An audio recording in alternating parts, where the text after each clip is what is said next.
dia a todos. Desci para ficar no mesmo nível de vocês aí. Agradeço inicialmente ao prefeito Wilson, a Thaís do Ministério do Turismo e, em nome do prefeito, de toda a sua equipe maravilhosa, né? O prefeito tem uma equipe nota 10, tanto na área da cultura quanto na área do turismo, com pessoas competentíssimas, para não dizer outra coisa, né?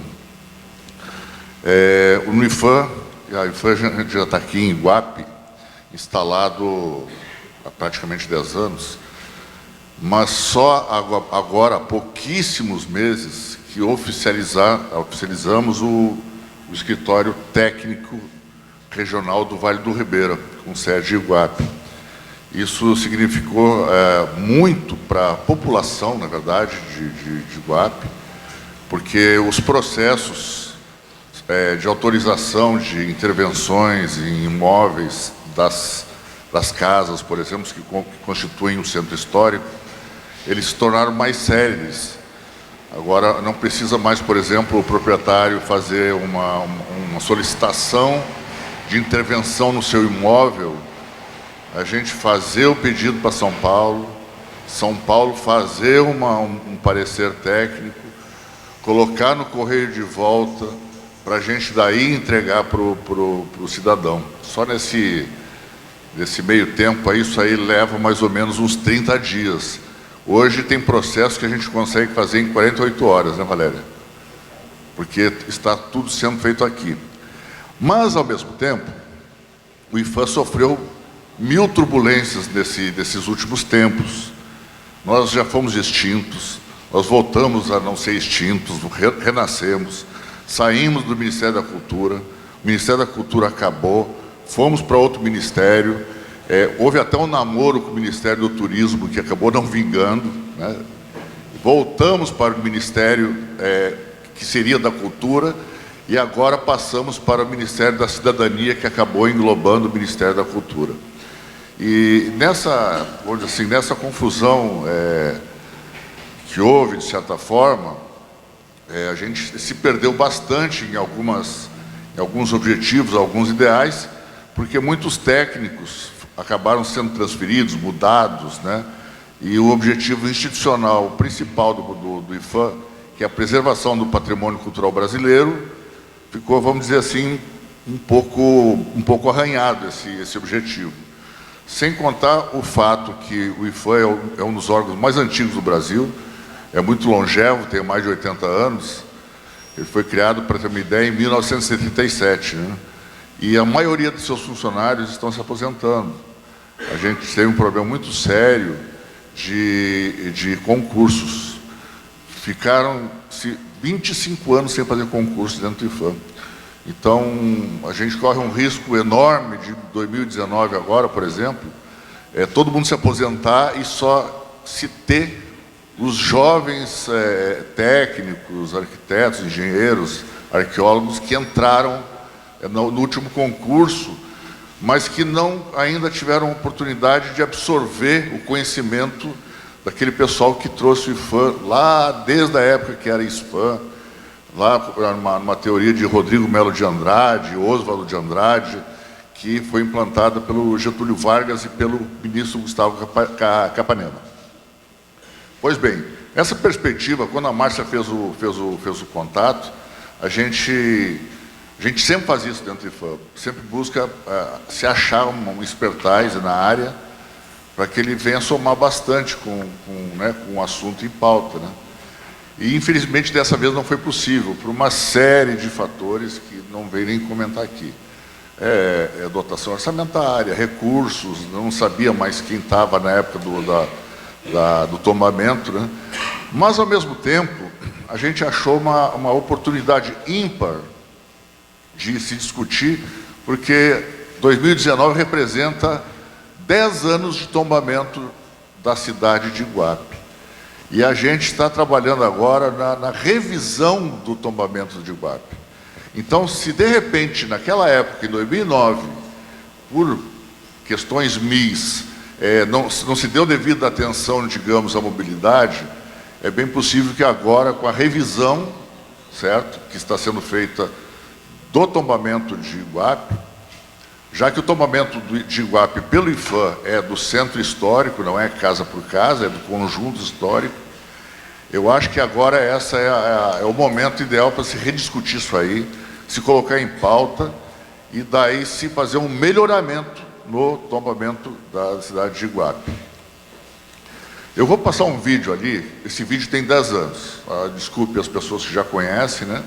Mas eu acho que é o momento adequado para passar ele, justamente por ter os 10 anos, e justamente para ele ter sido o vídeo que orientou o dossiê de tombamento da cidade de Iguape. Porque todo tombamento passa por um conselho consultivo.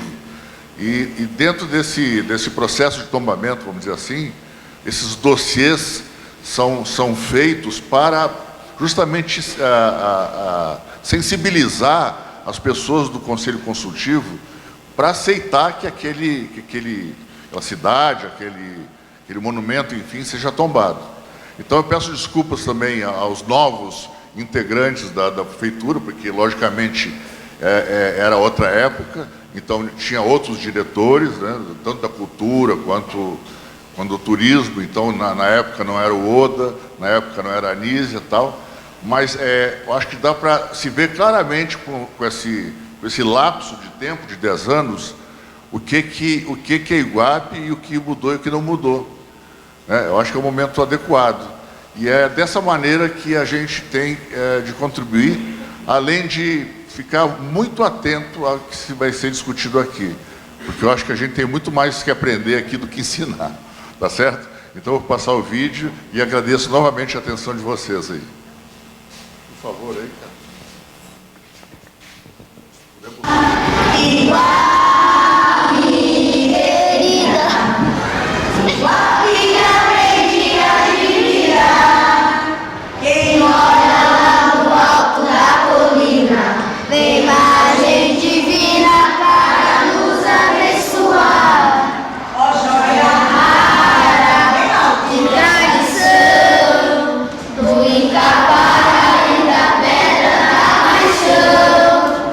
Banhada pelas águas ruideiras, cidade linda, hospitaleira, terra bendita de gente boa.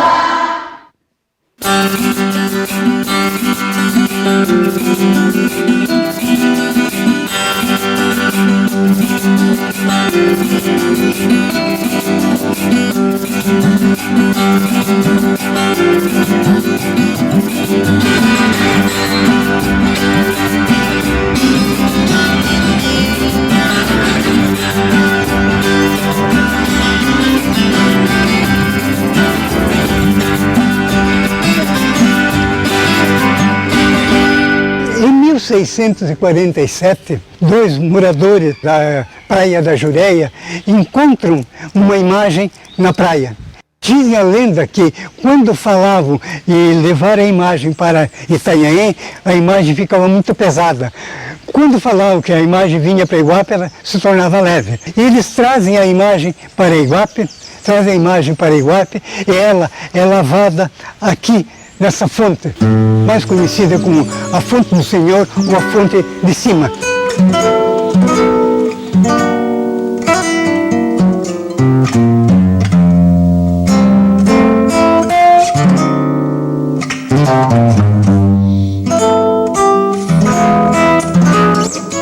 O culto do Bom Jesus hoje em dia dizem que é a segunda manifestação religiosa de São Paulo, tirando a Aparecida, aqui em primeiro lugar.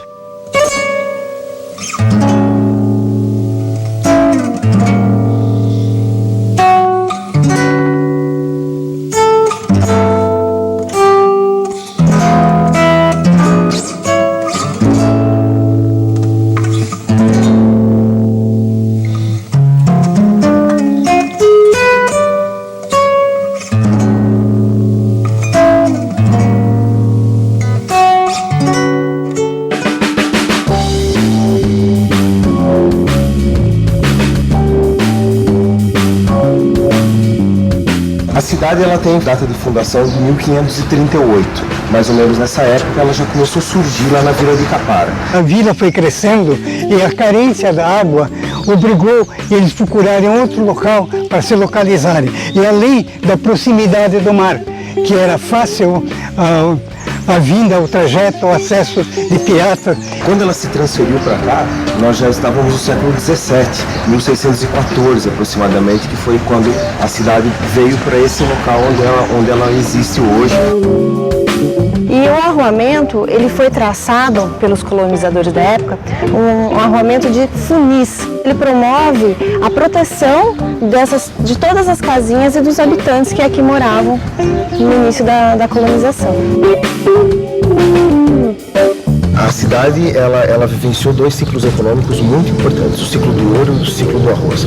Ambos marcaram de forma fundamental todo o processo histórico que a cidade vivenciou desde sua formação original até os dias de hoje. No ciclo do ouro, a edificação mais importante seria a casa de fundição, que aqui eram cunhadas as moedas de ouro que corriam no território brasileiro. E também a casa do jesuíta, é uma edificação ao lado da igreja de São Benedito. O ciclo do ouro ele começou a acabar justamente porque as lavras começaram a ficar mais escassas e a descoberta das gerais.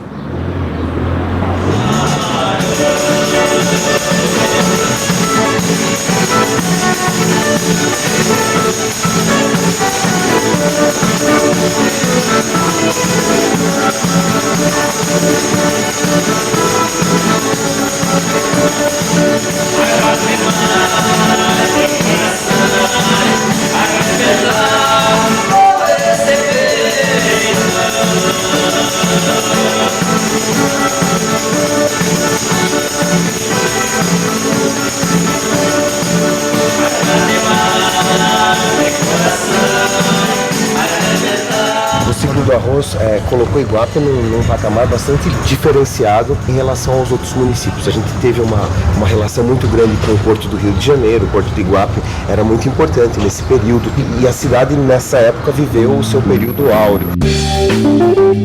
Grande parte das construções, de tudo que a gente tem aqui no município hoje, ele está relacionado diretamente com esse ciclo.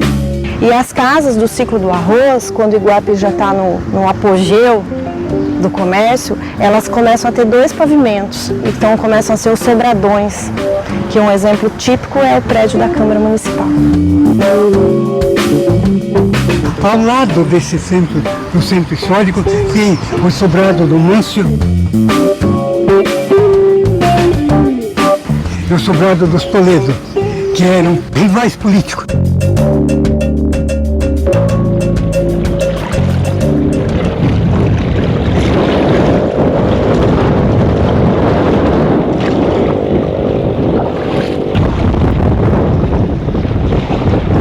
Eu sempre saio de dois, sabe?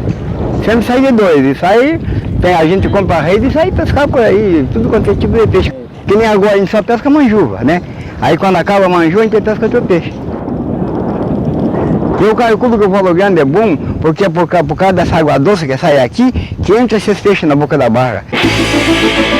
O Rio Ribeira ele passava a 2 quilômetros aqui do centro da cidade, do núcleo histórico, e o Bar Pequeno aqui é onde existia o porto que fazia o transporte de que escoava toda a mercadoria daqui de Iguape e do Vale do Ribeira como um todo. Eles acharam que abrindo um canal entre o Rio Ribeira e o Mar Pequeno, eles conseguiriam facilitar o transporte dessas mercadorias e evitar que fizesse todo o curso do Ribeira até chegar aqui no centro da cidade com essa mercadoria. Mas, à medida que o tempo passava, o assoreamento do canal atrapalhou o trânsito dos navios de maior calado. Então, o valo foi, pouco a pouco, atrapalhando o próprio crescimento da cidade.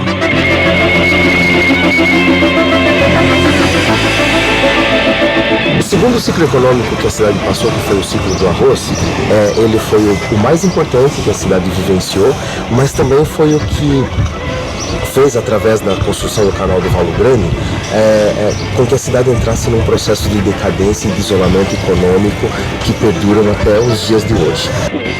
E aqui sobrou a questão da Manjuba, né, que hoje movimenta economicamente uma parcela desses pescadores.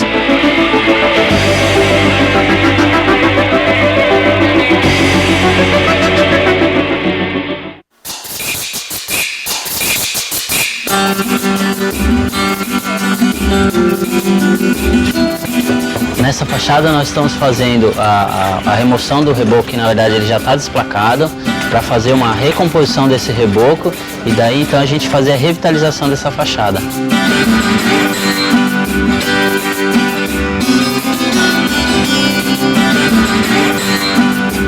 A gente acaba se envolvendo de uma certa forma que o orgulho ele acaba sendo natural, né? Uma coisa que você passa a ter no dia a dia, o orgulho do trabalho e da própria história da cidade. Isto é a história viva que está de pé, então ela tem que ser preservada e tem que ser conservada para que sirva de exemplo para os outros, para as outras gerações, porque ali é um marco do que passou, do que foi. As pessoas sabem que o que elas têm em mãos hoje, que o patrimônio do qual elas são proprietárias ainda, é um diferencial. É o que faz a cidade delas como um todo se mostrar importante para o entendimento do processo histórico do Brasil. E hoje é consenso na cidade. Assim. As pessoas estão sabendo hoje falar de patrimônio com orgulho. É um processo muito importante para a gente e ele vem coroar aí vários trabalhos que a gente tem desempenhado nessa área, mas que estavam limitados às nossas possibilidades. Hoje a gente tem a possibilidade de sonhar um pouco mais alto.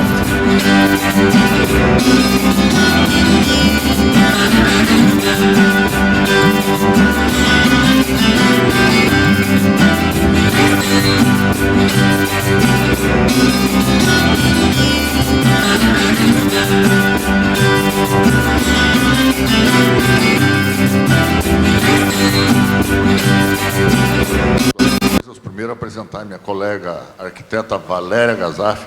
Por favor, Valéria, levanta. Levanta, Valéria. Muito do que se preserva hoje em Iguape se deve a ela, que é a grande fiscal nossa, né?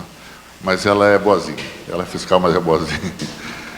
Outra coisa que eu queria comentar antes de encerrar aqui essa breve fala é que o tombamento de Iguape acabou proporcionando algumas coisas para a cidade. Então, por exemplo, aquele museu que vocês viram ali, que é a primeira casa de fundição, foi restaurado pelo IPHAN num convênio com a prefeitura, né, numa obra de aproximadamente R$900 mil. O Correio Velho, que é um prédio que vocês vão conhecer ali na Praça São Benedito, foi outro convênio com a prefeitura no valor de R$2 milhões. E hoje vocês vão ver, passeando pela cidade, duas obras que são grandiosas, que é o Paço Municipal, que é a antiga prefeitura, bem aqui pertinho, no valor de R$6,5 milhões, e o Sobrado dos Toledos, que aparece aqui no vídeo, mas que depois de 10 anos já estava muito mais deteriorado, que é também no valor aproximado de 6 milhões. Então, só pelo fato de ter havido o tombamento da cidade, se conseguiu alocar recursos da ordem de R$16 milhões para Iguape, que não é pouco para a cidade, certo? Muito obrigado.